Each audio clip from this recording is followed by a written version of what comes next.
Ireland టూర్లో చిచ్చర పిడుగు వైభవ్ సూర్యవంశిని ఆడించకపోవడం చర్చనీయాంశమైంది. ఐపీఎల్లోనూ తర్వాత ట్రై సిరీస్ ఫైనల్లోనూ దుమ్ము రేపడంతో బుడ్డోడి అంతర్జాతీయ అరంగేట్రం ఖాయమని అంతా అనుకున్నారు. పైగా ఐర్లాండ్ లాంటి చిన్న జట్టుపై వైభవ్ విధ్వంసం చూసేందుకు ఫ్యాన్స్ కూడా చాలా ఆసక్తిగా ఎదురుచూశారు.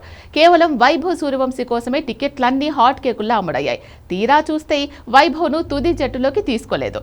రెండో మ్యాచ్లోనైనా ఆడిస్తారని ఫ్యాన్స్ ఎదురు చూడగా అది కూడా జరగలేదు. అయితే వైభవ్ విషయంలో కోచ్ గంభీర్ పూర్తి క్లారిటీతోనే ఉన్నట్లు తెలుస్తోంది. బుడ్డోడి విషయంలో కంగారు పడకూడదని గంభీర్ భావిస్తున్నాడు. వ్యూహాత్మకంగానే గంభీర్ వైభవ్ సూర్యవంశిని ఆడించలేదు.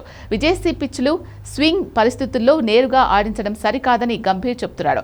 ఒకవేళ అక్కడి పిచ్లపై విఫలమైతే అది వైభవ్ ఆత్మవిశ్వాసంపై తీవ్ర ప్రభావం చూపే అవకాశం ఉందని వెల్లడించారు.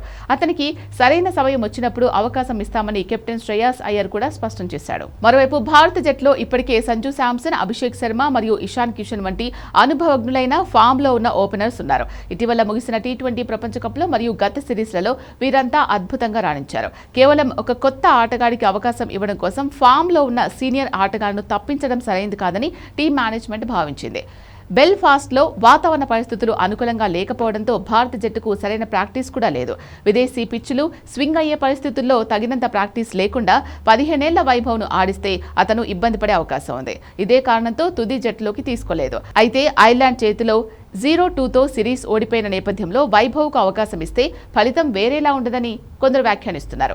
ముందున్న ఇంగ్లాండ్ కీలక సిరీస్, ఆసియా క్రీడల దృష్ట్యా భవిష్యత్తులో వైభవ్కు త్వరలోనే భారత్ తరపున అంతర్జాతీయ అరంగేట్రం చేసే అవకాశం లభిస్తుందని విశ్లేషకులు భావిస్తున్నారు.